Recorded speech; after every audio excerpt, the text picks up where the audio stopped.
50 বছর কোরআনের তাফসীর করেছি সারা বাংলাদেশে, সারা পৃথিবীতে। আমাকে বানানো হয়েছে যুদ্ধ অপরাধী, আমাকে বানানো হয়েছে চোর, ডাকাত, হত্যাকারী, ধর্ষণকারী। আমি আল্লাহর নামে কসম করে বলছি, আল্লাহ তোমার জাতের কসম, তোমার ইজ্জতের কসম, তোমার সম্মানের কসম, 1971 সনের এক ফোঁটা পানি বা কাদা আমার গায়ে লাগে নাই, লাগে নাই, লাগে নাই। আমার শুধু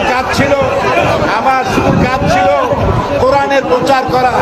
নাস্তিকবাদীরা সহ্য করতে পারে নাই, জালিমরা বরদাস্ত করতে পারে নাই, যার জন্য আমাকে বন্দী করে রেখেছে।